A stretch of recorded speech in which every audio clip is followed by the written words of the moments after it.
Okay, it's 11:01 a.m. We will begin this regular meeting of the Lake County Board of County Commissioners. If I could start off by having everyone please turn off or at least silence their cell phones, that would be great. Then we will have the Pledge of Allegiance followed by a moment of silence.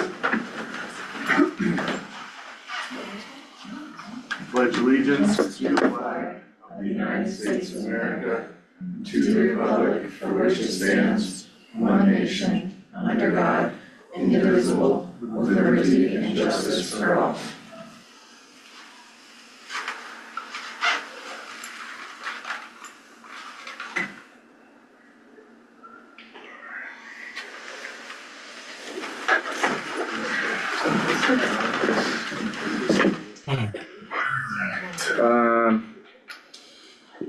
Can I get a motion for approval of the agenda? I'll move to approve the agenda. I'll second the motion. To a vote? Aye. Aye. Okay, community information items. Our lobbying group, CCI, that's a group we work with as all counties trying to get changes or anything to gain traction at different state and higher levels. Just shared a letter with us from the governor about the implementation of the new changes to our Department of Human Services and the framework that they had come up with to implement those changes were pretty drastic. There was a lot of things we were gonna have to scramble to figure out, and it was due to take effect in July of this year, which, moving at the blazing speed of government, is not enough time to figure anything out really.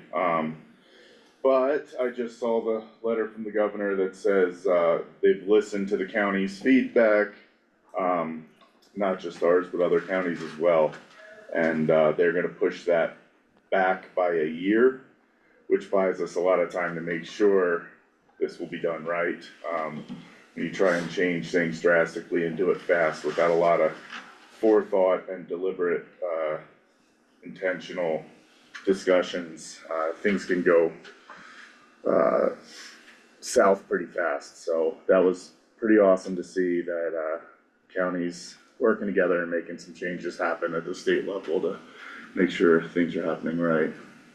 That was just something big that jumped out at me recently that I wanted to share with the community, because it might be kind of behind the scenes changes, but it would have very real effects on a lot of people in this community. So that's all I got.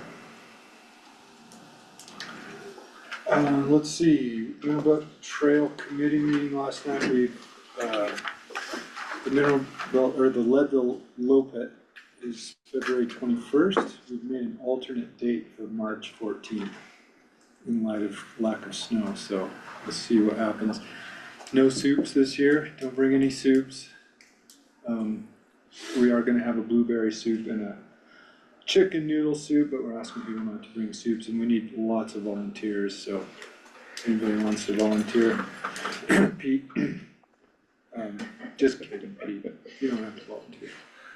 That's basically it. So you get on the Mineral Belt Trail website, and that'll point you to It's Your Race, and you can sign up there, and or just sign up and race if you want to volunteer. That's all I got. So we can sign up to volunteer on the same place that you sign up to race? Yes. That's where we go? Awesome. Yep. Thank you. Yeah, I have no update. hopefully it snows. Fingers crossed. Yeah. Meeting recordings are available. A reminder that all regular meetings and work sessions are recorded and available on the Lake County Government YouTube channel with transcribed and indexed videos. The recordings can be watched at a time that's best for you. Subscribe to stay informed on county decisions. Public comment. Public comment is available for residents wishing to speak on an agenda item or another issue not on the agenda. To make public comment, residents may request to speak by raising your hand in person, raising your hand using the raise hand feature in Zoom, and sending a message in chat. The chair will call on the public in order. Comment is limited to 3 minutes, not including board questions. Action, if required, will be assigned to county staff.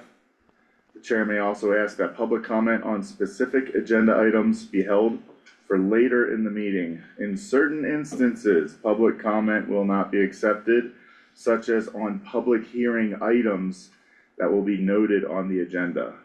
Anyone in the room wishing to speak, please state your name and then go ahead. Max? Max Cohen, I actually don't have anything to say. I'm here to serve the county. Are you the representative for the clerks today? Yes. Cool. So then it's for you. On behalf of Miguel Martinez, it's a writ of memorandus for documentation that's been ignored. Our Who's the- attorney is yeah. Matt Hobbs. Matt, I've never met you, I apologize. Since Chris is still being on the payroll and is still a special attorney, does she have office hours for the county? Her last day was last Wednesday. So she is no longer on the payroll with it. Okay, good. I believe that's it. I've served the board, I've served the, yep, and I'm off to the rest of them. Do you guys have any questions before I leave? Oh, thank you. All right, you've been served. Have a wonderful day. We're very dramatic. Okay, lots of emojis. Love it. Okay, go ahead, Pete. Yeah, I have a general comment, and I also wonder if it's appropriate, I have a comment on agenda item number 2, wondering if it's appropriate to talk about that now, or at the, when that item comes up.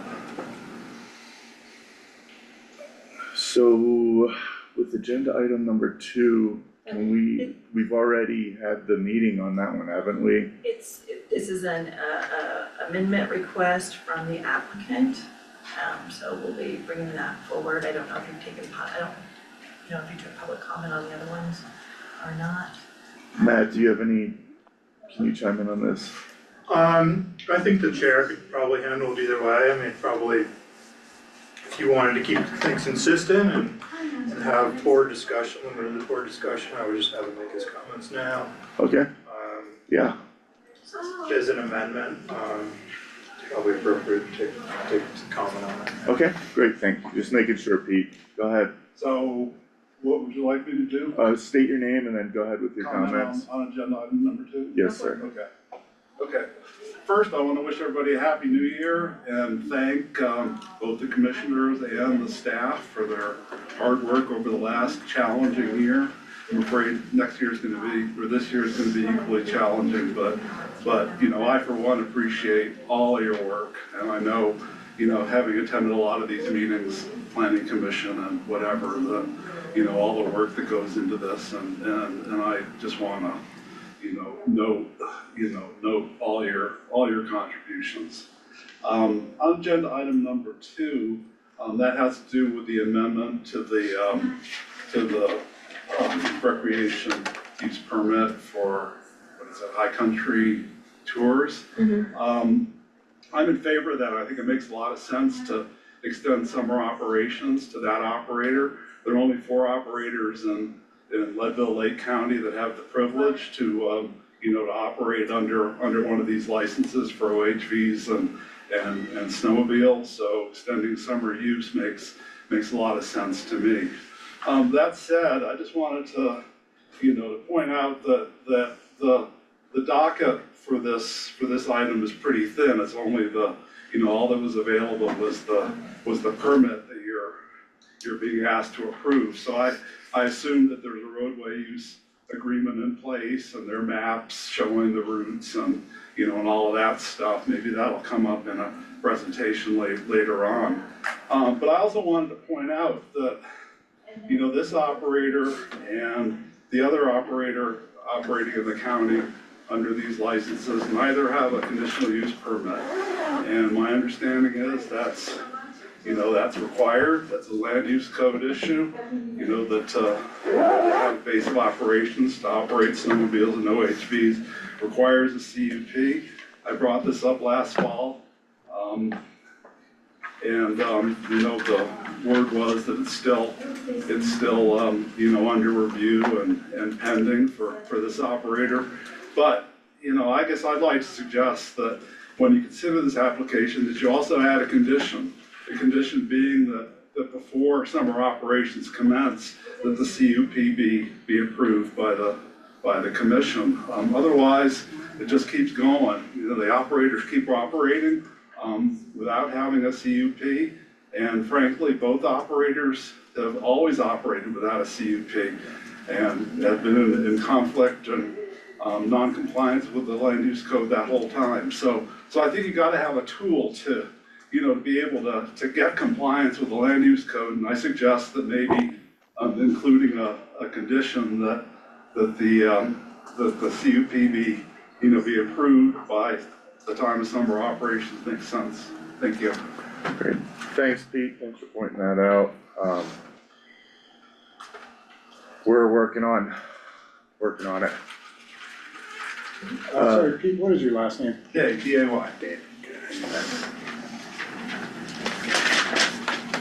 Okay,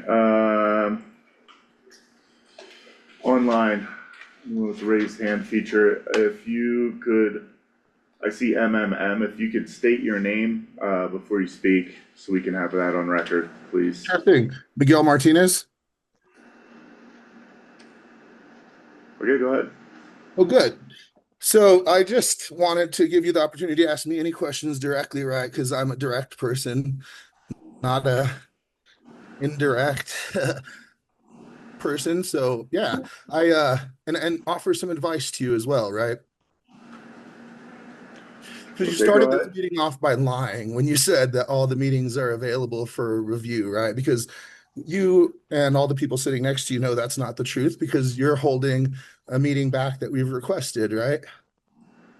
So you should just forego lies to open up your meetings. I don't understand why you would do that. That's foolish. But to each their own, right? I would recommend to keep your actions above board, and I'm glad that you severed ties with Chris Floyd. I think we all are jumping and swimming away from that sinking ship as fast as we can.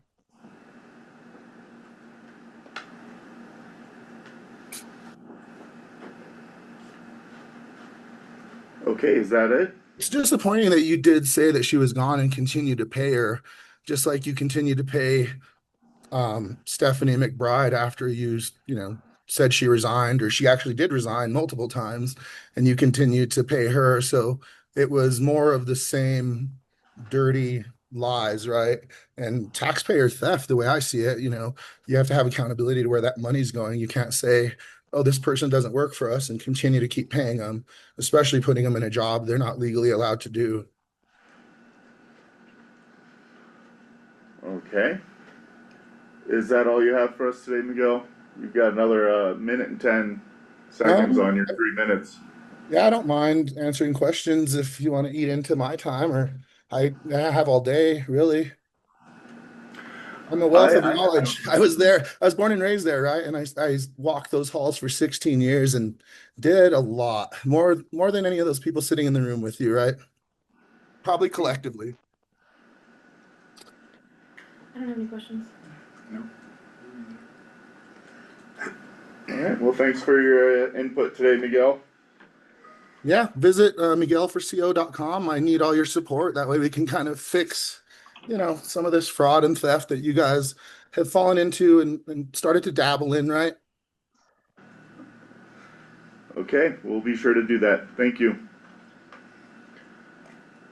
Okay, anyone else online have comments? No one? Anything in the chat? No. Alright, moving on. Agenda item number 1, discussion and consideration of a proclamation acknowledging January as National Radon Action Month in Lake County. This will be led by Alana Medeiros, Public Health Deputy Director. Did I get your last name Yeah, right? Medeiros. Okay. Yeah, you got it. Hi everyone. So Public Health is requesting a proclamation from the board for January's National Radon Action Month. Radon is a naturally occurring gas that is released from decaying uranium in the soil and then enters your home through cracks in the foundation. It's the number 1 cause of lung cancer in people that don't smoke, second leading cause overall. And over 50% of homes in Lake County have a level of radon that's actionable. So we're requesting this to raise awareness. We also have free radon test kits at Public Health, so we're trying to get those out to the community, so that's where we're coming from for this. Do you have any questions? Yes, I do actually. Sure.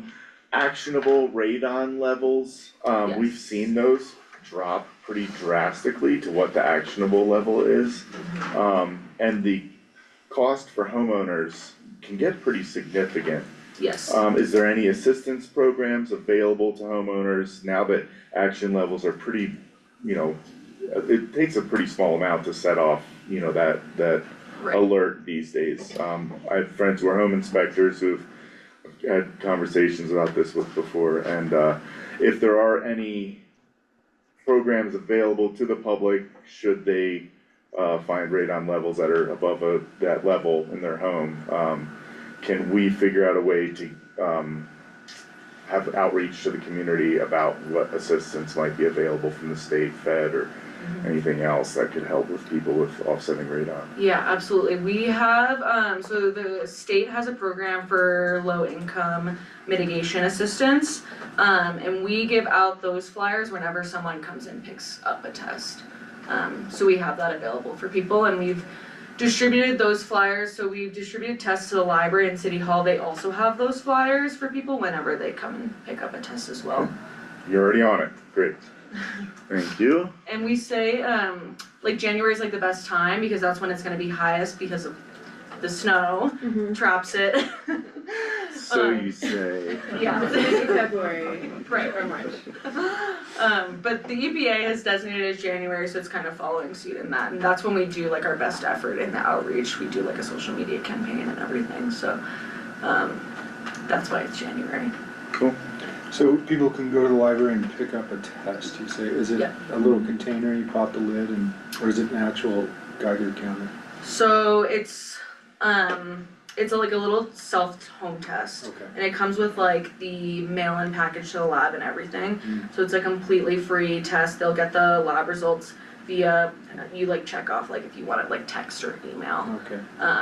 But yeah, it's a 48 hours to 72 hour test, and then you just set it in, then set it in after whatever time. Cool. Are there many people doing mitigation in the county, or there's just one, I think? For contractors? Yeah, do you have a contact list for all those people? We have a full, like, there's a state contractor list. I'm only aware of the one in the county that does it. I think he gets a lot of business. But I have a full like contractor list if people wanna go to someone else. Okay. And companies will come up from the Front Range to mitigate up here too. Cool.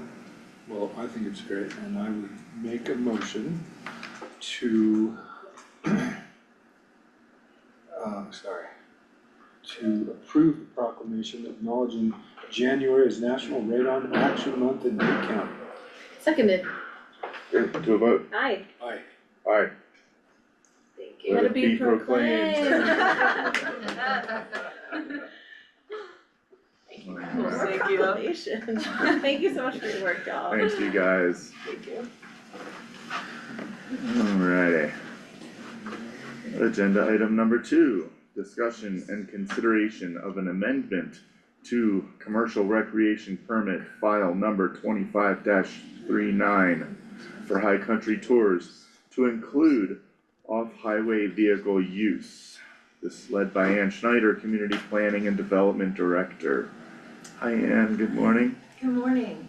High Country Tours is here with us today. Tim's online, and so I'm gonna give you kind of a basic overview of the request, and he may want to add some greater detail as well. This request is asking to amend the permit because of the weather impact challenges that High Country Tours is experiencing. It's having a deep impact on the company and their employees not being able to be open for business. And so the request is asking to extend their permit to include OHV use. And when we first took in the request, we were thinking of this as being kind of a temporary ask. But understanding now after talking to Mr. Vermeer that this really means a capital investment on his part in order to add to his fleet. And so this is an ask for the entire year to have summer operations and expand beyond the snowmobile tours into OHV use on the east side. And to Mr. Day's comment that he'd be using the same, he's asking for the same roads. He had mentioned that the number of tours and machines, on the draft, I put it very similar or exactly identical to the winter operations for snowmobiles. Tim might want to talk about that a little bit. I think that's certainly a not to exceed amount. He doesn't think that winter or summer operations would probably be that 4 tours, 10 machine kind of rotation. It might not be quite that many, but I'll defer to him and to talk about that a little bit. The only addition to any type of public right-of-way impact would be a request. While he's kind of looking, he thinks that there would be a benefit to potentially having a summer base of operation, maybe somewhere located within the city of Leadville. But while he doesn't have that yet, he is asking for the ability to have a trailer that he would be able to load and unload, kind of a staging area for summer operations on County Road 3, where 3C splits off. I have had an opportunity to talk to Michael Irwin about that and what he thought about that location. He does believe, and I think Michael's here too, he can speak to that a little bit, but at least first look at this, he doesn't see any strong objections to that. Again, Tim might talk about, wanting to, he does have the base of operations, bird's eye land and water location for winter operations, but he's looking at potentially needing to be able to support summer operations as well. Let's see if there's anything else. The only thing that I think that we want to mention a little bit is that this increases the number of guided tours on the east side in the summer. So we have the other 2 that were permitted on December 4th that are operating there in the summer. But we're hoping that this process and the permit itself really regulates the use of, maybe that will be a negligible amount, but overall it will definitely be something that will be monitored on an annual basis to just look at what that degree of increase would mean. But again, hoping that there's confidence in the process and the requirements on the operators in the manner in which they operate. I will give an update that I think that we're getting, we are certainly making strides on the conditional use permits for the 3 operators that, well, we're certainly making strides on 2 that have base of operations in the county, and we're working directly with the county attorney's office on the others. And so we are making strides on the conditional use permits as well. Happy to answer any questions. I do need to make a correction on the draft that you have. So, and any changes that may come up during the discussion. So I will be happy to just run downstairs, make those changes before anything will be signed today if we move towards an amended permit. So happy to answer any questions you may have or turn it over to Tim if the board would like. Yeah, let's hear from Tim first, and then I might have some questions after that. I just wanna let him go in case he's gonna answer any of the things that I have in my mind right now.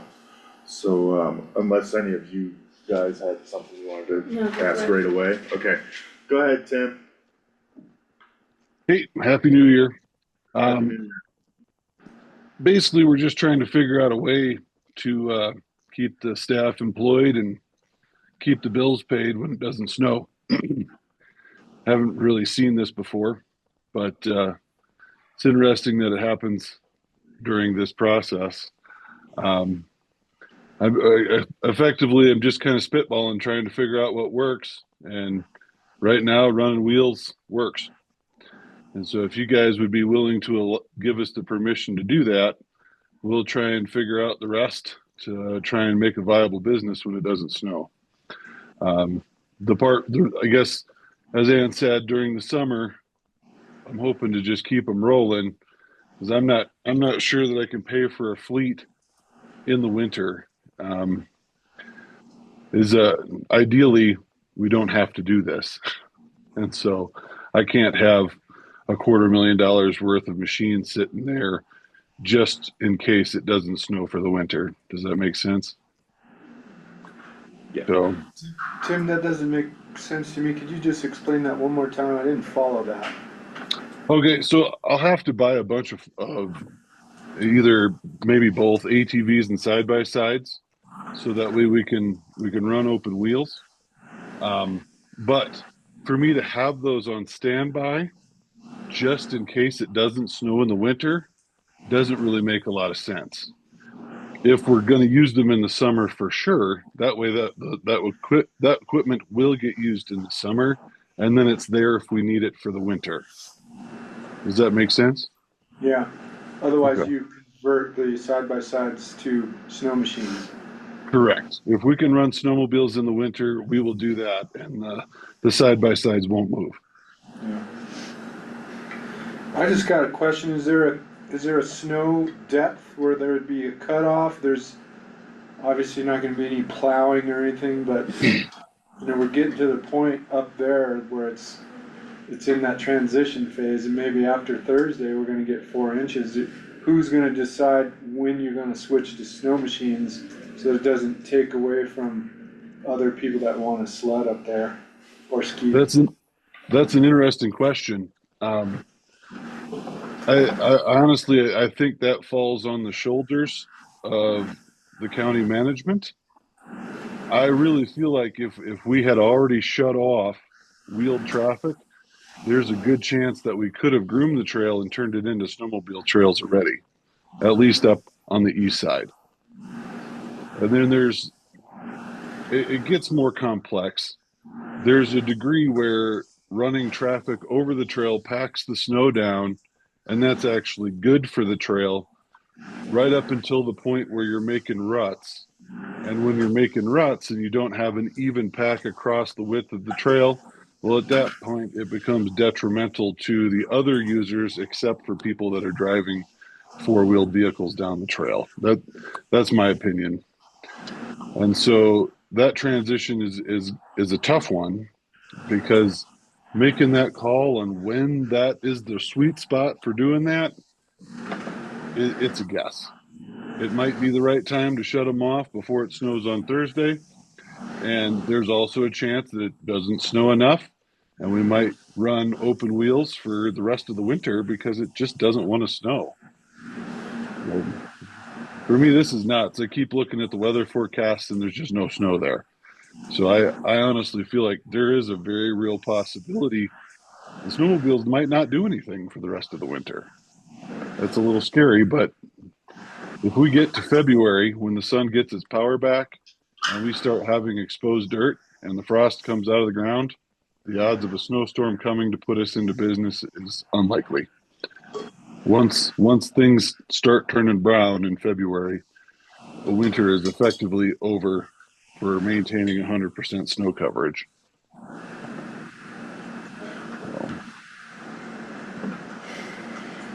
Tim, how many employees do you have?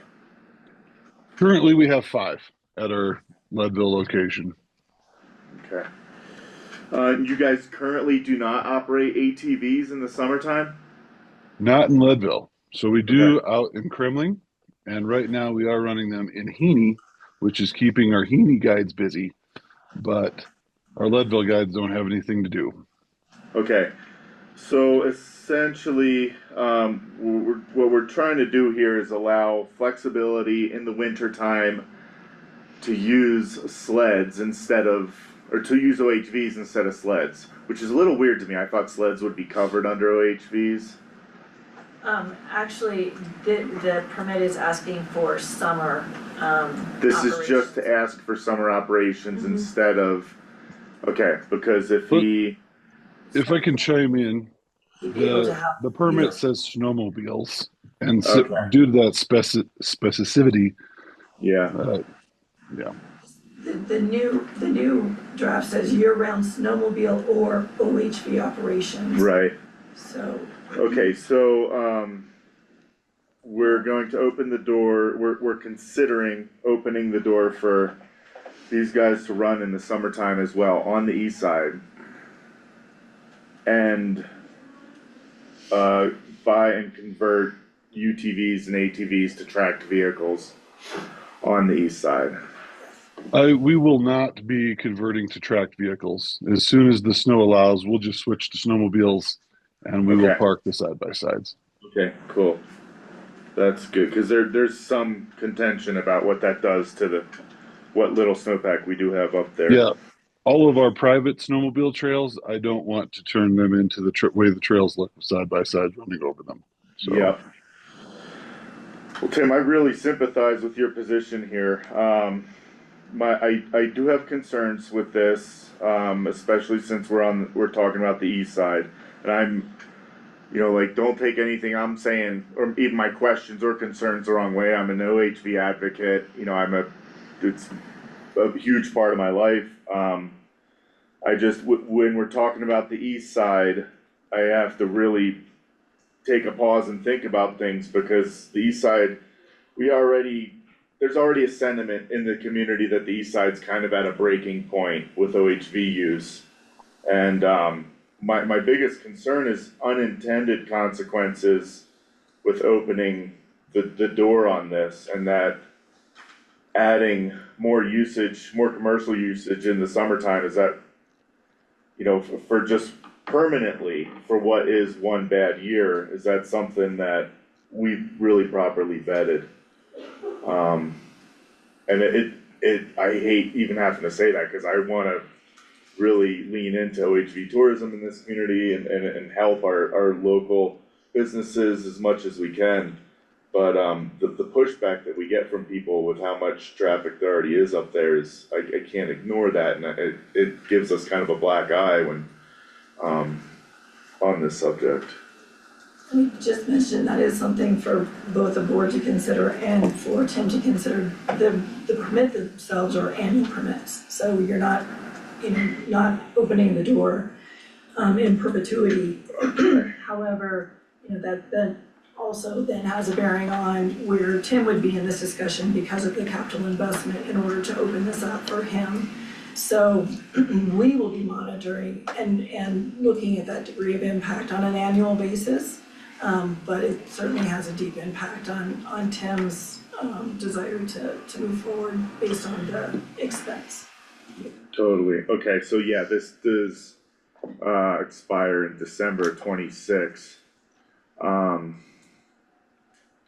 Tim, what happens if you invest in a fleet for this and then we get a ton of pushback from other recreational groups on the east side about, allowing more commercial use up there?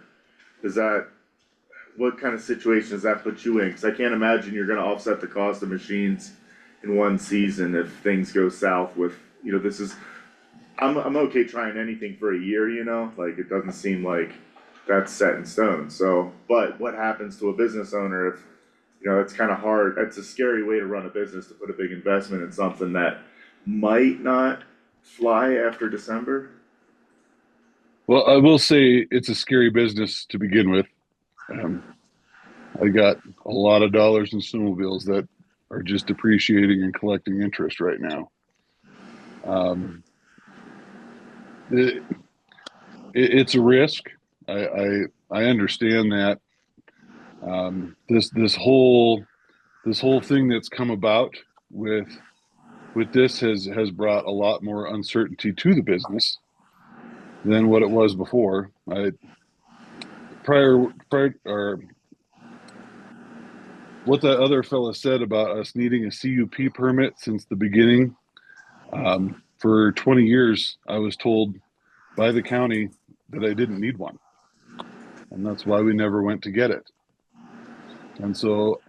And back when I was in my 20s and I started this business, I talked to people at the county if I could use the county roads.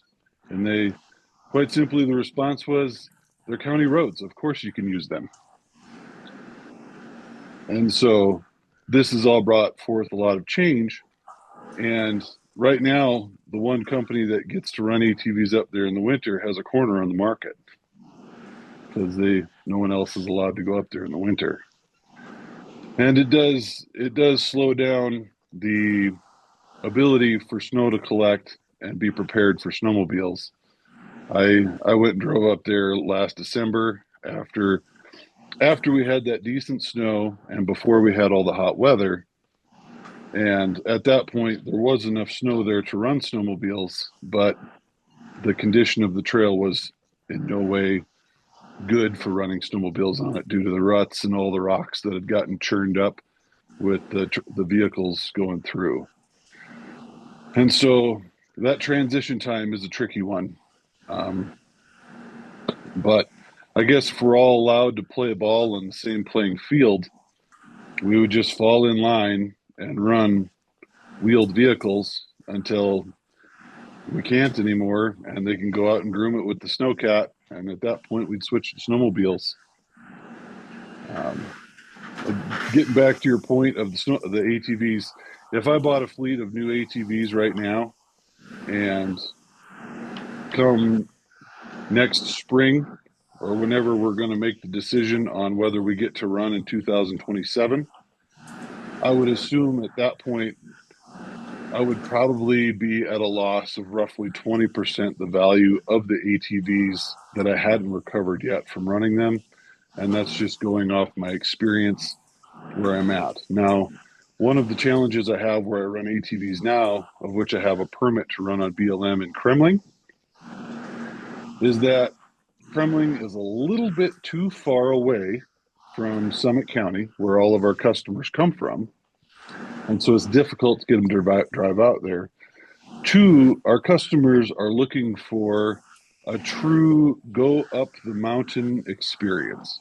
And that is something I can't give them in Kremling, but I can give them that in Leadville to the best degree possible. And so I feel like there is an opportunity to do stuff there in the summer. And I hope that I could do it better than everyone else. But I guess I won't know unless I try. I'm willing to try if you guys are willing to give me the opportunity. And I want to be an operator that everybody likes. I don't want to be the operator like, oh, they're out tearing up the trails and, driving through town and doing gestures towards people's houses that they shouldn't be, which I feel like that kind of brought this all about. But all that being said, if you guys want to give me the shot, we're willing to try. I'm largely doing this to keep my staff employed and to try and make sure we can pay our bills year round. Because who knows? Maybe this is a trend that this happens more. We just don't know. That's my concern is that, as much as I would like for this to be the last winter we see like this, we at least need to have a plan ready for what happens if next winter is the same as this. And Right. From a tourism and economic development standpoint, as well as keeping locals employed standpoint, I'm inclined to try this till the expiration date on the permit, at which time we'll be able to revisit this subject. It's the majority of the risk is on you, Tim, but until I'm okay with what I see in front of me. Tim, Well, I've got thanks. a question.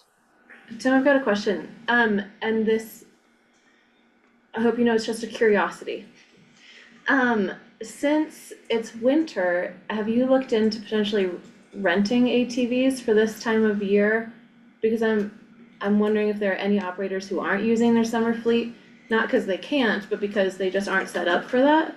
You could rent and potentially not make the huge investment and make this risk.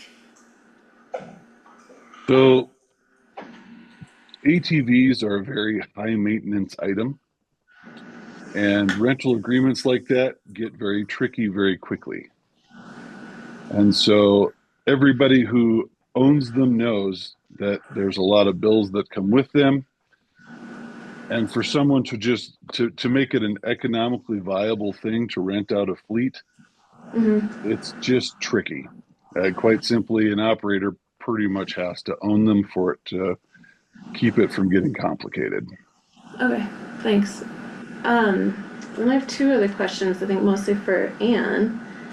Anne, it says on the permit that the trailer would be at County Road 3 and County Road 3C. I have no idea where 3C is. Can you explain where the trailer would be? I was trying to Yeah, figure that and out. actually I'll have Michael, I think probably best for Michael, Okay. if you don't mind, Michael, to just talk about, the amount of right of way that would be available for that and his comfort level with it. Awesome, yeah. So Michael, do you mind if I call on you? No, and I didn't hear the question, so could you please repeat it? Michael, on the permit, it has the split between County Road 3 and County Road 3C. Can you explain where that is and kind of what you imagine this trailer to be taking up, how it would impact right-of-way, etc.?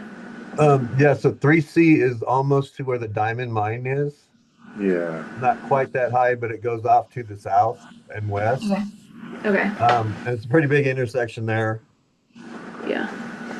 Um, and I know there's people that park trailers up there quite a bit. Even though they're not supposed to camp up there or anything, so we just gotta make that a note in there that we can't camp up there. 'Cause it If is I right could on top chime of- in, I might be able to help. That's where the county stops plowing the road. No, we stopped before 3B. yeah.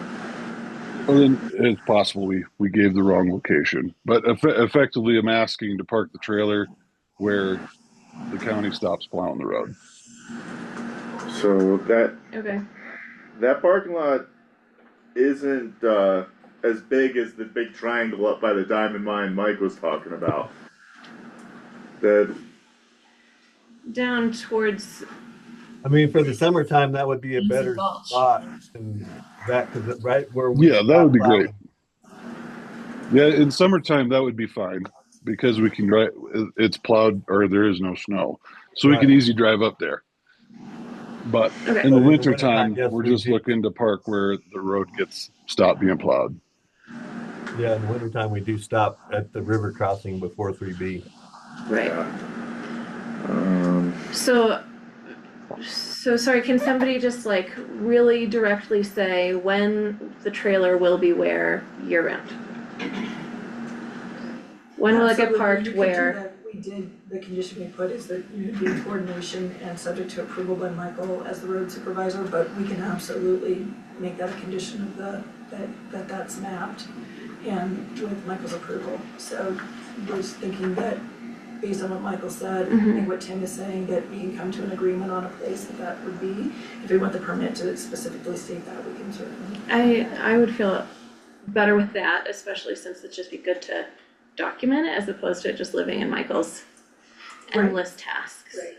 So are we going to agree that it would be the location that you're suggesting, Michael, in that where the county stops plowing, because then the permit's correct? Yeah, and especially for the summertime, that would be a better place. So we were looking, Wintertime, it is a wide spot, but a lot of people you need that area to turn trailers around to even get out of there with their snowmobiles and stuff. So then does it get taken out before the first snow, Tim?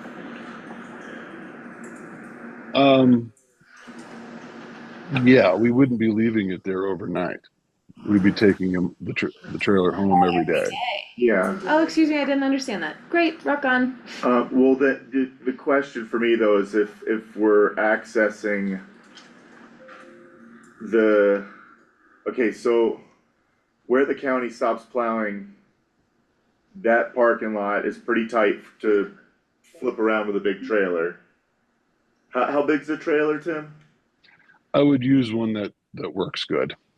I have multiple 30, trailers. 25, 30 feet, something. Yeah. Fine.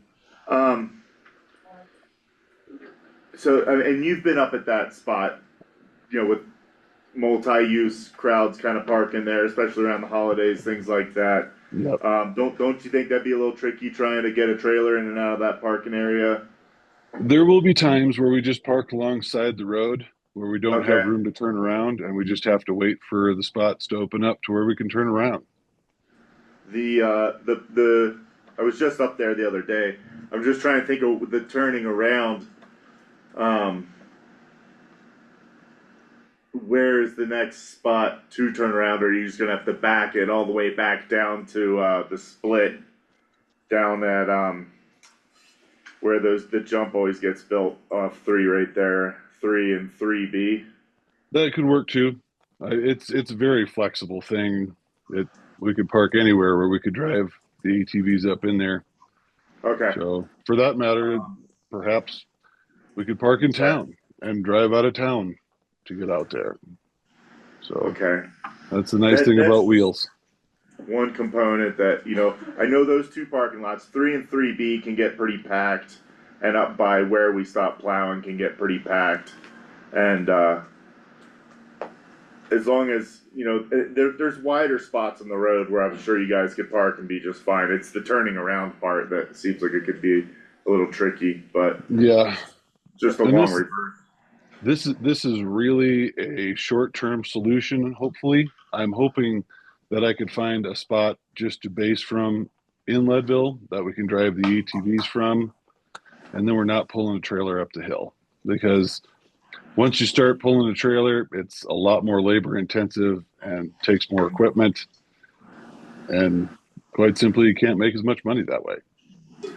So, Yeah. Okay, I have one last question, Anne. So kind of to Andy's point, since this was all kind of created, at least this permitting process was created before we were seated, the east side usage potential issue of like having too much usage up there. Right now we have where everybody pays in to get the routes groomed on the east side. At what point, or like, is it appropriate if because I think it's important to make sure everybody's treated fairly. So to allow people to use the east side under our permitting, do we get to a point where there's a usage fee for the impact that it has on our roads? Because, running machines in that edge season really impacts our dirt roads. So I'm just wondering, when do we do a usage fee? We could certainly look at that. This is an annual permitting that we could review, and we would have to quantify what that degree of use is and identify the impact in order to be able to establish that. We do have a roadway use agreement, maintenance agreement that we use in other land use matters that we could look at. But the most measurable thing through the ordinance process was the grooming cost. Yeah. And again, that is certainly something that we could look at in the future. Okay. Again, remembering that the ordinance itself, one of the key things that it did was shut the door on any additional Right. Commercial use on the east side or on any of our county roads. So, only the operators that have been in use are the ones that are eligible to even apply. Right. So, we'll have the 3, but we won't ever, we wanted to really look at what the carrying of additional use would mean. So one of the biggest purposes of the ordinance was to limit that commercial use. We certainly absolutely could, start looking at and measuring and identifying what that impact is. And put it into a measurable impact, but that would, and particularly because these are roadway permits with an annual review on them, there is some room in there if we identify that there is also summer maintenance of the roadways that are being impacted as well. Okay. So the first scope, of work that was done was really identifying that the grooming was one of the most difficult things to manage, and that the operator should be contributing to that cost. But we absolutely continue to look in and measure what that impact is on summer use as well. Okay, thank you.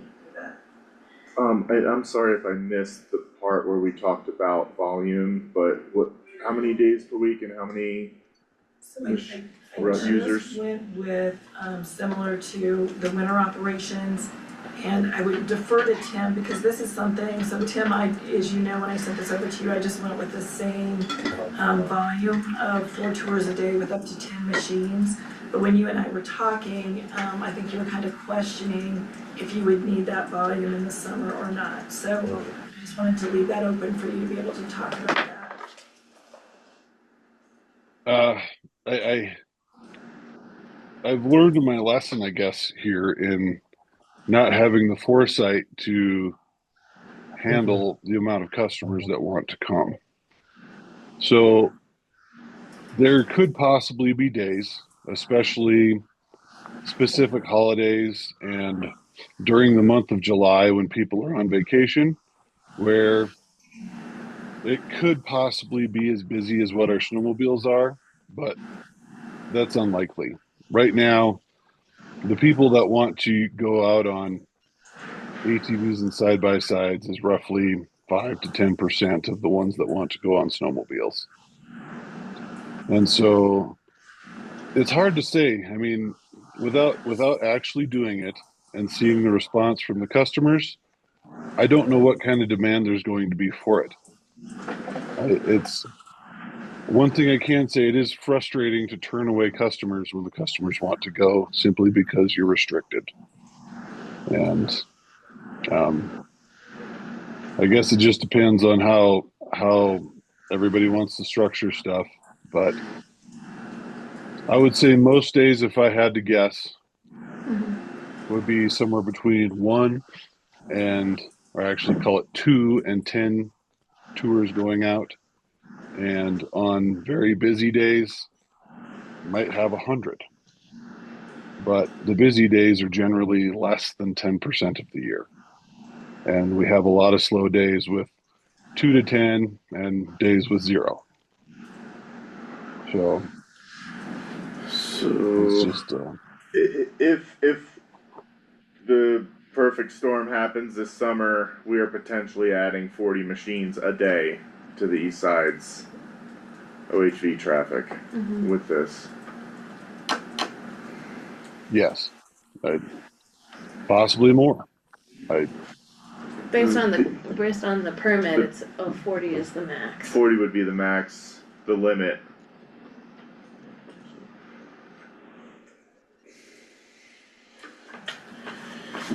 And how do we, what's our information gathering? Like, are we still basically just going off of, you know, maybe what Mike is seeing with road conditions, complaint-based stuff? We don't have anybody up there really who's like, okay, this looks, you know. So, we do have code enforcement there, we certainly can, we really try to manage on a complaint-driven basis with code enforcement.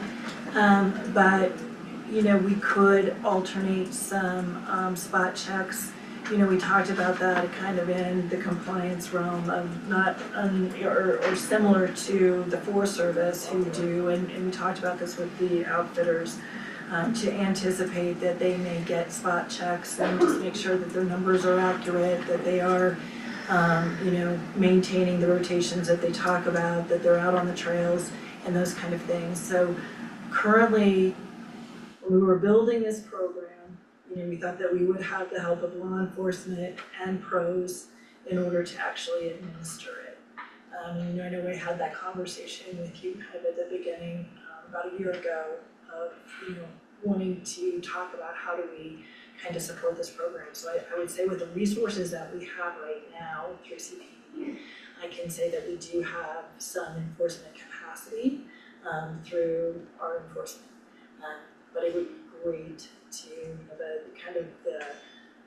when we were building this out, we were hoping that pros would also, there was a thought about really monitoring the east side and looking at recreational use, doing some kind of carrying capacity study on the inside, on that. So, I don't know where that falls right now within the priorities of pros or kind of what those thoughts are, but when we were building this program and thinking about the oversight of it, we were hoping this would be a multi-department, an agency kind of task force assigned to helping with this. So I do think that, immediately I can offer that within our department, we do have some enforcement capacity that we can help to just monitor things. We also, thinking that this is an annual permit unto itself, and that these operations are based on an annual review. It, really elicits that ability to kind of look and see what was our year in review and how did things go. And so I will say that this is an area that does drive complaints when things that are happening, so we do hear about it as well. We've got enough user groups in the area that, if there are concerns, we generally do hear about them. Okay. So if I could beep in real quick, Ann Yep. just sent me this amendment yesterday, and I overlooked the part where she put in not to exceed 4 tours a day with up to 10 machines. So I just learned that now. For snowmobiles, we run a lot more than that when we're busy. Currently, in the summertime, and this happens with our permit out of our Kremling outpost as well. So with our Kremling outpost, the BLM gave us the restriction that we can run 2 tours a day with up to 10 machines per tour. And ironically, we end up having a lot of groups that are larger than that. And we end up going in for special permission for all of those groups. And they pretty much always give it, but it makes for a lot of extra work to get all those extra special permissions, because effectively it's amending the permit every time they do it. And so I guess I'm curious, what's the consensus on what the right amount of traffic is up on those roads? So I'd love to just jump in for just a minute and say that I was basing this volume on the permit that was approved on December 4th. This is the exact same amount of volume that was allowed under that permit. Oh, So shoot. I didn't change anything, Tim, from what I just kept it the same. So when I Okay. pulled the permit that was previously applied for, and I will say that, and I can, unless I wanna jump in as well, I don't know, but on these permits, we based it off of your applications. We based it off the information that was provided to us by your application based on what you estimate or tell us that your volume of traffic will be. So I took it from the previous approval that was based on the applications that we received. And so we weren't determining what the appropriate for an applicant. We haven't made that determination on your behalf. We took that in from the applications that we received in order to keep you at the volumes that I believe was in your application. So at least that's from where I'm operating from, is a belief that we establish these based on each of the individual applications. So I'm guessing, all right, so a little bit of the trouble with this is I did this, I guess this is all coming from the conditional use permit application that I put in, I can't even remember how long ago, but it's been some time, and I thought I wrote that correctly. I'm just not where, I'll have to look back. Quite simply, in seeing this, on a busy day, we might have as many as 30 machines and sometimes up to 50 snowmobiles going out 4 times a day that could be going up in the mining district. And we've done that for years. So I would actually say that that's, Melissa, do you? Well, I don't know if we can completely unpack this right now. I don't think that We was might need more I time, think yeah. that we're gonna need to, based on what I'm hearing, I think that I was hopeful to get some movement here in order to get your employees back to work, but I don't think that's the information at which, or the volume, or the number of machines that I think were contemplated in the review that was done previously, so I think that we may have to table this if that's the case. Yeah. That's not the knowledge that I was working from today, so I think we'll need to back up a little bit, and unfortunately, we may have to table this discussion. Tim, I apologize for us really turning this into a can of worms. I just wanna make sure that, I think, in staff as well, that, if we're gonna move forward with something, that we make sure you're not gonna end up in violation of something you weren't aware of and have a whole different slew of headaches on your hands. And my impression is that we need to be a little bit more, go more in depth on this and have some more discussion on Yeah. what's economically viable for you, what makes sense for volume, instead of, just charge ahead with something that could potentially cause more problems for us and for you. Yeah, I get it. For 20 years, we just kind of followed what the customer demand was, and things went pretty good. And then when we got other operators out there, these problems followed. So, guess all we can do is deal with it. But at this point, I'm going to have to tell my employees they just got to jump on unemployment or find other jobs. So, Tim, if it does snow, is there anything we can do to help you get your sleds up there? And assuming that you're gonna do things as you've always done them, I mean, there's another operator, I assume that's not you, they're down at the end of Harrison, they're running wheeled vehicles up on the same roads that you are? Is that right? I'm not running any right now. No, but there's another company running up there, right? Oh, yes. There's a company running wheeled vehicles on the trails right now. And what that has done is without grooming, it creates ruts. Right, And also, when the wheels are spinning through the snow, it's turns up bringing the rocks. rocks up to the surface of the snow. Yeah. And so I'm not quite simply, we can't run snowmobiles over it in its current condition. Yeah. What would Historically, before side by sides were running around up there, it was generally always the kind of deal where it snowed and we were the first ones out there with snowmobiles.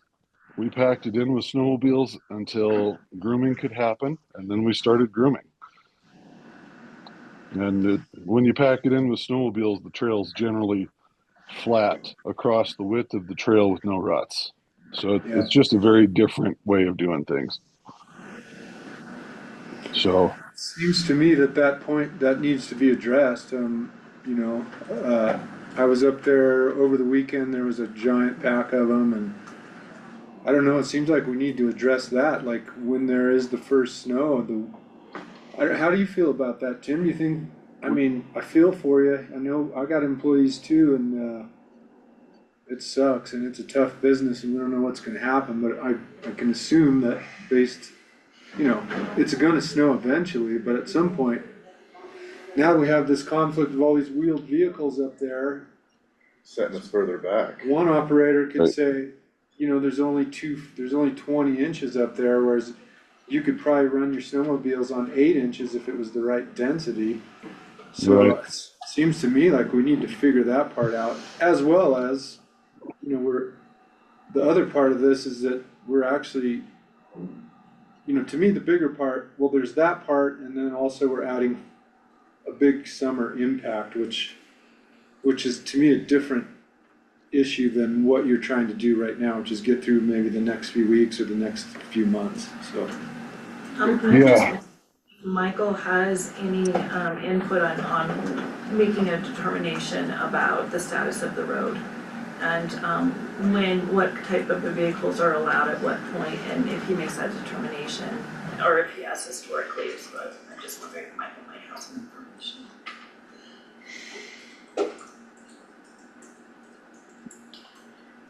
Michael, did you hear that, babe? I did hear some of it, but yeah, I can do that. It just seems like when you have both vehicles on up there in the wintertime, you got track vehicles, even though they're tracks like your UTVs, they're different than the snowmobiles. So you got two different vehicles running on roads that are one's doing more damage than the other one is.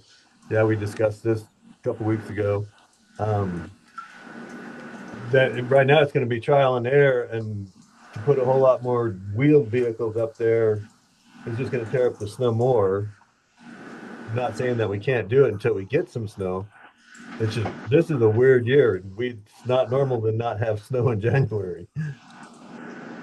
But there is a point at which you, do shut the road down for, wheeled vehicles, annually.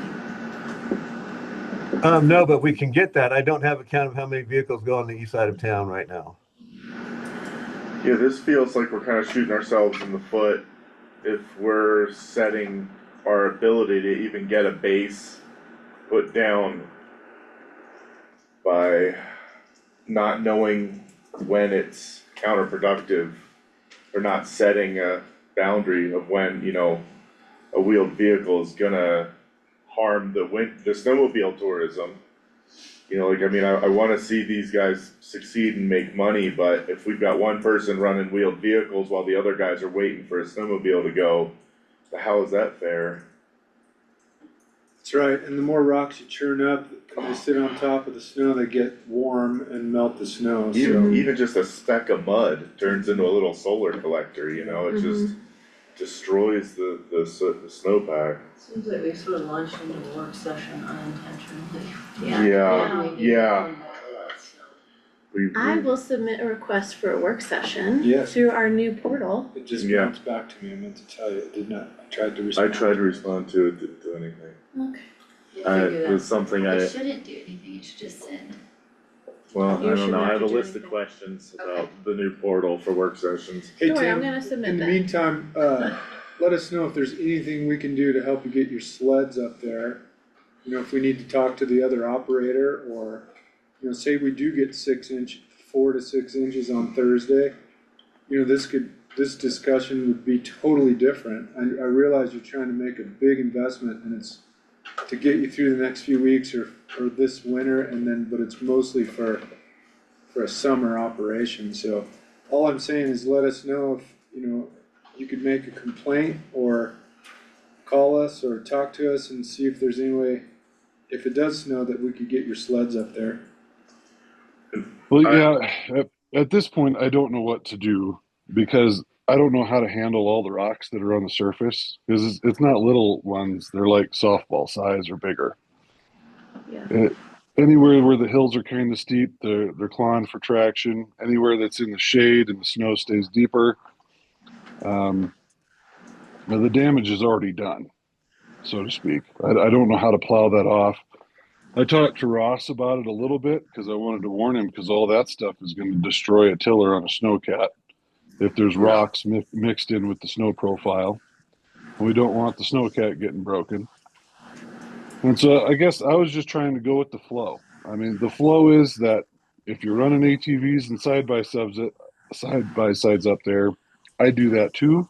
And then I'm just doing what everybody else is doing, and hopefully we can all get along to do it.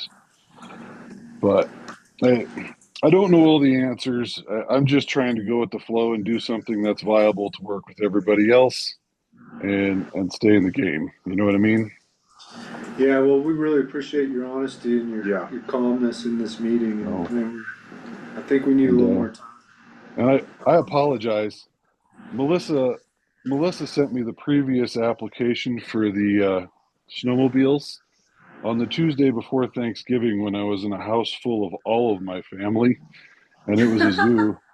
And I was trying to read this with everybody bouncing off the walls, and I just totally missed that 4 tours a day with 10 machines. And so I would be asking to get that amended to what we have been doing, so that way we don't have to. I mean, we've got days where more than that is booked right now, and 10 machines, 4 tours a day, that's really only enough work for 1 to 2 guides and not 5.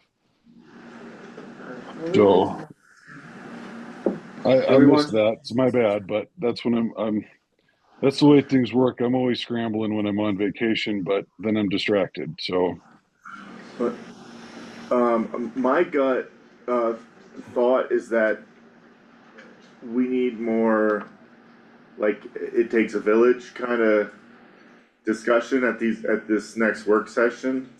We need the people who are up there looking at the conditions, looking at the damage, or what's good and what's bad, what's working, what's not, to help us come up with a rock solid plan about how to preserve what little snow we do have on low tide years, and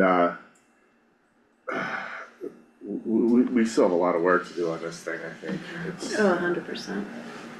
wow. I guess who is providing the board with this information? How can I help?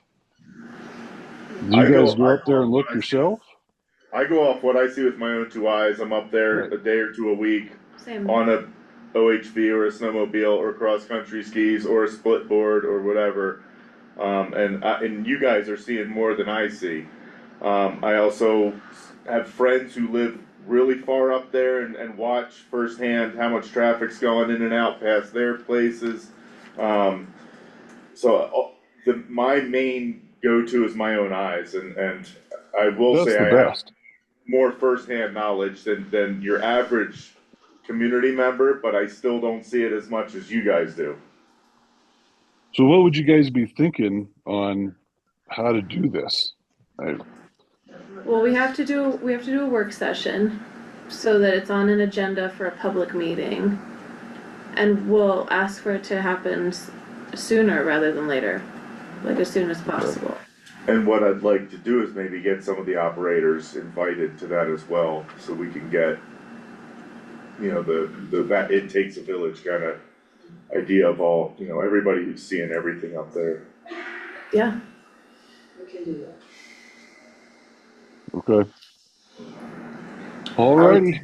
A default would just be a date that we close the road, and then make the exceptions if it doesn't snow, should be the exception. The rule should be, there's a certain date where it closes, and then, as a skier, I much prefer snowmobiles to side-by-sides. Same. It would be sweet if, since Mother Nature never likes to cooperate with hard dates, I think something we should explore at that work session would be maybe Range? an advisory by, Public Works Director, or, because when it hits a certain depth, it's like, okay, this is when we can start to back this down, we don't wanna tear this up anymore, and that could be at a different date every year, and that would allow. That's what it is already. Michael closes it when it's appropriate. Yeah, we might have missed it this year. Well, Mike, to that effect, Thank you. the plow guy did push up the berms. That would technically be what everybody considers the road closed. But then everybody just drove through them. Correct. So it might involve like a road closed to wheeled vehicles sign or something, so people understand what the berm means. Yeah. So I don't know. I went on a walk up there on Sunday and 5 cars passed me. Oh yeah. Honda Civic. Yeah. I was nervous about their turnarounds, for sure. There are cars that drive up those roads all winter and get stuck Tim, we'll and have to reach get out towed out. when we get a work session figured out and extend, am I okay in saying we'll extend an invitation to the operators? I think that would be a good, We'd be happy to do yeah. Yeah, at this point, I'm gonna tell the crew that they're waiting on snow, and that's that. So they'll have to make a decision what they do with their life from that point. I did it already. I did it. Okay, well, thanks for your input, Tim, we'll reach out soon and see if, what we can come up with that will, make sense. Righto, thanks for your consideration. Yep, thank you for being here, Tim. Thank you. I'll make a motion to continue, the consideration and amendment of commercial recreation permit file number 25-39 for High Country Tours to include off-highway vehicle use. To an unknown date. To a date uncertain. To a date somewhere in the TBD. future. Seconded. Alright, to a vote? Aye. Aye. Okay, well, sorry, everyone in the room and those watching for, turning agenda item number 2 into a massive discussion there, and there's gonna be a lot more if anyone wants to hear more. Agenda item number 3, discussion and consideration of land use file 25-41, a conditional use permit for Sugarloaf Mountain Ranch, led by Melissa Kendrick, CPD Deputy Director. Alright, Hi, Melissa. good morning, well, it's afternoon now. Good afternoon. let's see, the proposal is for 3 buildings on the property that's located on the west side of Turquoise. I think all 3 of you were in that public hearing, before the planning commission, so the planning commission did hear this on December 22nd. They made a favorable recommendation, there's actually very little discussion. I will say, just as part of your, you probably didn't memorize this, but this project is part of the Colorado State Forest Service agricultural program. So the structures are really for the purpose of supporting those activities. So this has a lot to do with forest health and fire mitigation, which we all know are really important topics for the county. So this helps support that. And so the request is being made, and again, the planning commission made a favorable recommendation, and that included 2 conditions of approval. The first one has to do with Lake County Fire Rescue's recommendations, and that was part of your packet. And then the second one are any other comments that are made as part of the record that need to be. So I can go into this in more depth if you'd like, but I think that's kind of the short and sweet version of it. And I don't believe the applicant is here, so just trusting us. I move to approve land use file 2541, a CUP for Sugarloaf Mountain Ranch. I'll second the motion. To vote? We're making up time. Yeah, well, we went over that one a whole We went bunch over a at the, yeah, it was pretty in-depth last time. All of these were really in-depth. Okay, agenda item number 4, discussion and consideration of land use file 25-42, a conditional use permit for Rose Hut and Peggy's Bunkhouse Group Camp, led by Melissa Kendrick. Yes, so this application is for 2 existing structures that are intended to house guests on temporary stays. This property is owned backcountry, and the owners are seeking a group camp designation in that zoning. Again, all 3 of you were present, so I'll focus mostly on the planning commission discussion, which you weren't a part of. They had quite a lengthy discussion about this, and it involved several key issues, the result of which they added a condition of approval, and I'll just sort of spoiler alert. Condition number 9 was added that addressed findings that, in their opinion, there's sort of negative effects of that number of people on the site. So the condition was added to reduce the total allowed from 16 down to 12. And so just to be clear, that's for both structures. So in your packet, that information was provided, condition number 9 is included. The decision was made unanimously with that condition added by the planning commission. And the key issues that were raised had to do with, number 1, the lack of available water for fire suppression. There was some concern about that. And the second had to do with the impact of the 16 people. The thought was that was a high number of people without supervision was one of the things that was raised as a concern. There's also concern about that impact on the wildlife that is in that area. As you know, and the staff report sort of points out, there's a lot of migratory animals that use that area on a regular basis. There was a concern about parking being adequate for this number of people. And finally, there was discussion about how many of these camps are becoming too dense, or are there too many in this area. So I wanted to go into these with a little more depth. There is a well on the property. The well wasn't part of the application. The application proposes that guests bring water that they need to use, much like the other huts in the system. And so the applicant, in listening to the planning commission, has offered to utilize that well, make it operational for the purposes of fire mitigation. So that, he wants to make the point that, if that's required, he would be willing to do it. If that's required by you all, he would be willing to do that. Pointing out that this is kind of unprecedented, this isn't what we've required of other users so far.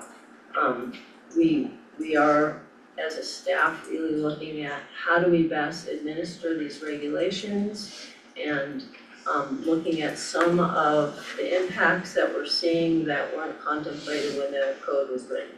So it could be that we look at that and decide that's a more common practice, but today it's not been required of others, but the applicant is willing to propose that.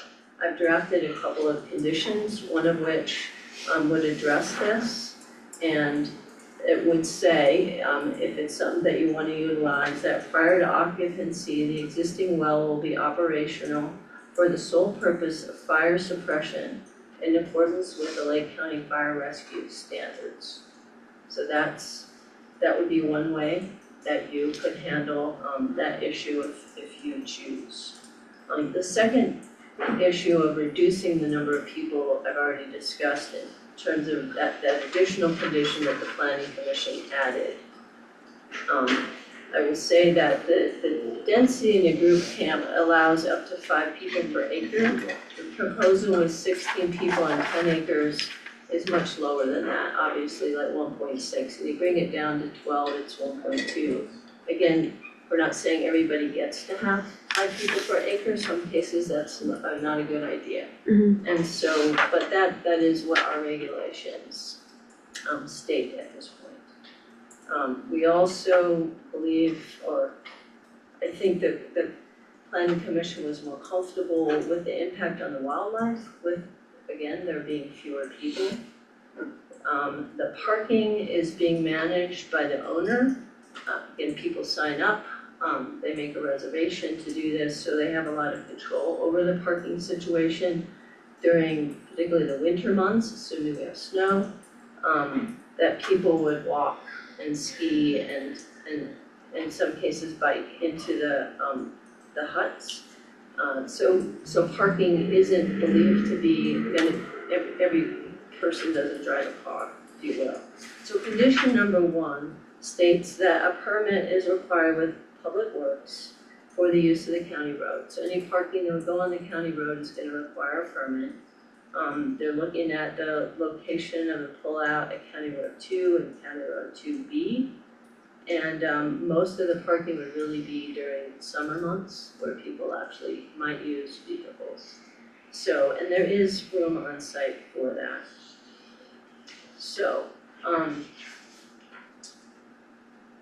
think that covers the conditions and the discussion by the planning commission. There were people, there's 3 people in the audience that spoke. They were in opposition to the application and were very similar concerns related to bringing people into an area where there haven't been people, and the impact on wildlife in particular was a large concern. The travel on the road network and, parking concerns. So really just having more people in an area that has been fairly remote and fairly quiet over time. And so that information was part of the record that was submitted to you. So I think that's all that I have related to this. So again, the recommendation was made by the planning commission to a favorable recommendation was made based on the 9 conditions. There's one last condition that staff would recommend, and that is prior to occupancy of Peggy's bunkhouse, an approved septic variance is required. So we want to make it really clear that the Rose Hut is really ready for occupancy, and there's been a variance for the septic that was granted in November for that use. And that's for 8 people, which is really what that hut is designed for. And there would need to be another variance for Peggy's bunkhouse, which is not ready for occupancy. So it would go through a process of our backcountry structure license, and with that, they would need to demonstrate that they have that variance. So we just wanted to make that crystal clear as part of the record.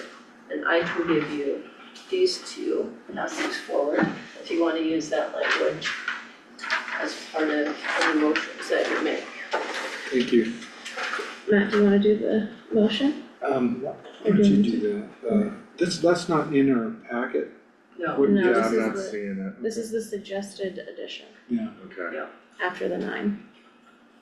I might just add that the Rose Hut is not ready for occupancy yet, just based on, it has received a variance for the septic system. Yeah. There are still additional tasks that we'll be working on, but it currently isn't ready for occupancy, it's just received The septic. Variance. Yeah. Okay, Matt, Hobbs. How should I best do this? Should I make the motion and then read out the 2 additional conditions? See that? Yeah.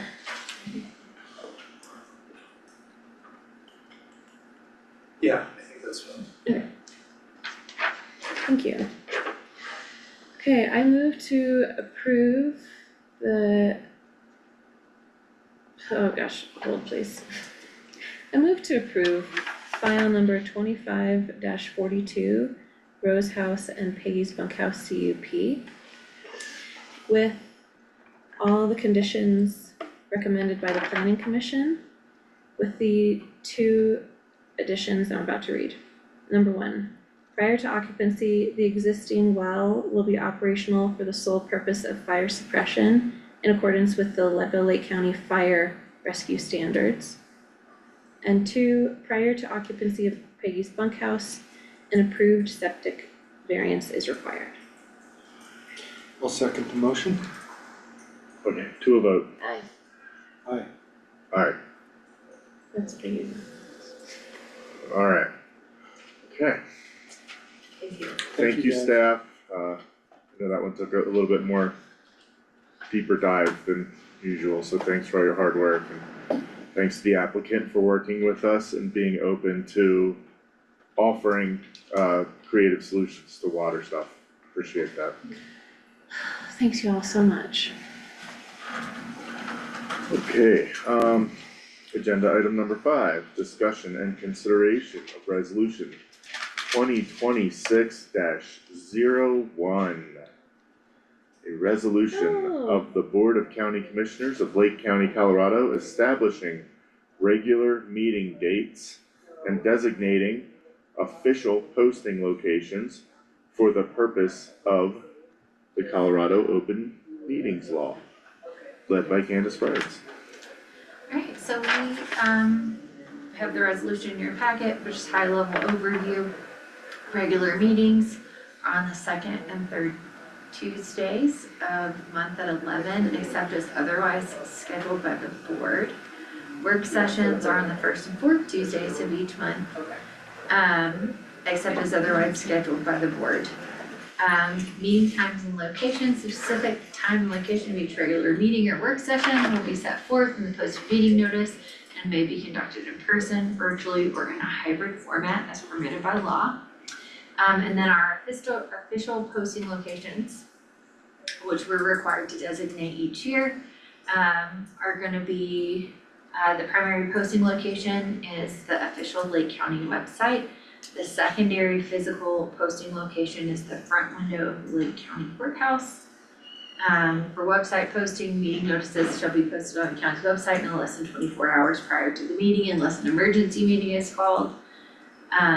Suppression of prior resolutions, this resolution just supersedes any other schedules that we had put out there before this.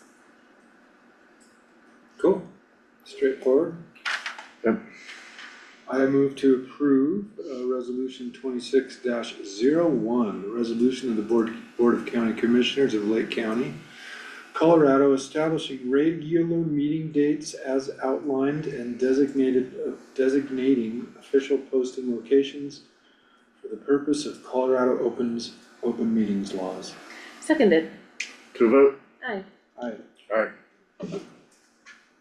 Alright.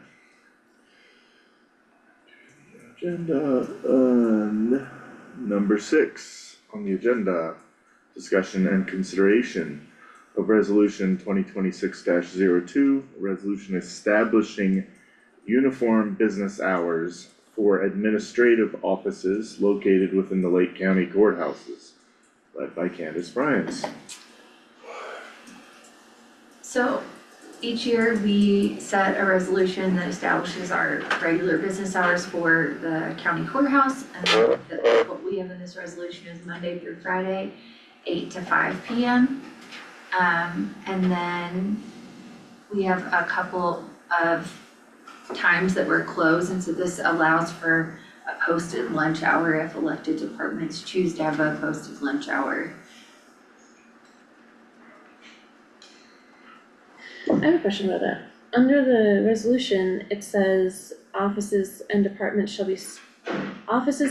staffed only by a department head and one or fewer support staff may close over a designated and posted lunch hour. So doesn't that mean that if you have more than 2 staff, you don't, like, working that day, that is not an exception to being closed? Is that what that I means? mean, that's how I'd read it. I mean, I Yeah. think we tracked what your prior resolution, said, you know, by statute, the board of county commissioners has the authority to set all office hours, Right. even elected officials, so I think, you know, there's probably some discussion, you know, cause you do have some different office hours, whether you wanna amend this resolution or have a little further discussion on that, but, you know, that's, this just tracks with your prior resolution. So we tried this before, and it was not. I don't Like- know what happened in the past in terms of office hours. Yeah. I do know there's some differences here in terms of Yeah, for sure. office hours, which.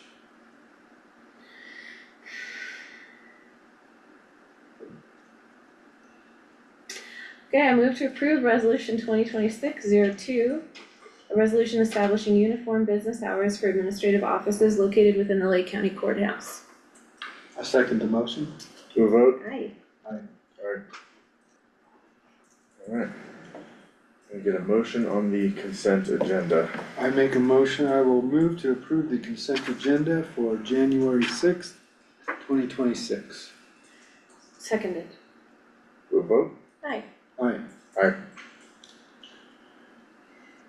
Alright. Packet materials. All packet materials for agenda items are available upon request. To subscribe to email or text notifications, please visit www.lakecountyco.gov/list.asbx. It is 12:36. We'll conclude this regular meeting of Lake County Board of County Commissioners. Thank you, staff. Thank you, guys. Thank you, public, for attending. Thank you, commissioners. Thank you, Chair.